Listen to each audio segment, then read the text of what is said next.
are they going to become violent just by playing Grand Auto Theft and Halo and these games? Playing Grand Auto Theft and... Yes. You think they are? You think these kids are going to become violent? Of course. He had an obsession with video games, shooting video games. This is a guy who loved to play video games.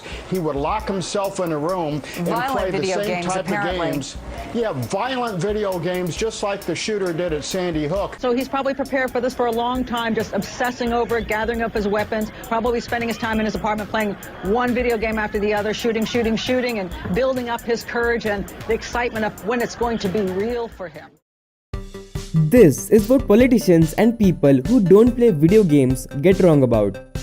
People like these think that video games destroy and manipulate our brain to kill somebody and be violent. But this has no scientific evidence that it does. People who don't have an understanding and experience with video games are the people who come up and say things against video games. People fear what they don't understand and hate what they can't conquer. It's like if you don't know literature very well, you can't read a book properly. And this is the reason why people look very confused about what they are talking about video games. Playing Grand Auto Theft. The main reason people think that the reason for mass shootings in schools is that the type of people who play video games matches with the type of people who shoot people and are criminals, young and male. The chances of a person being criminal who plays video games is high. But millions of other people also play video games who are young and male. But all those people who are young and male are not criminals. Let us take the example of Grand Theft Auto 5. It's a world popular game which has sold 85 million copies alone in the offline market. But all of those people who play this game are not criminals. Just because mass shooters happen to play video games, it doesn't mean that playing video games makes us kill people. It's like saying all the criminals eat cereals, therefore eating cereals make people criminals? Does that make any sense? The reason for the people becoming criminals and more violent does not depend on just one factor, but various factors. The factors may be easier access to guns and bad parenting. I don't think that video games make people do stupid things, but they make stupid people do stupid things. Just like watching someone play football won't make you play better, shooting guns in video games won't teach you how to fire a gun physically in real life. It cannot simulate the recoil of the gun. Call of Duty does not teach you how to run and shoot a gun. Does playing SimCity and Roller Coaster Tycoon inspire me to be a real life architect? Does it inspire me to go outside, collect bricks and metals and build structures of roller coasters and buildings? Does it? No, because it's a video game. Video games are not exclusively played by kids and teenagers. In fact, the average age of a gamer is 35 years. Video games worsen your eyesight. This is a common statement given by your parents while you're playing video games. But this is partially true. Gamers have a higher attention to details than non-gamers because they have a practice of tracking various objects in the game. This, in theory, is improving your eyesight.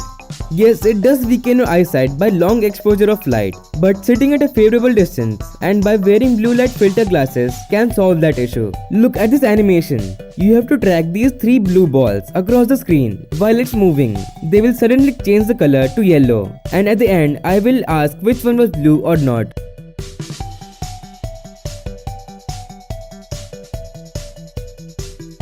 This one? No. Now let's do it again with more blue balls.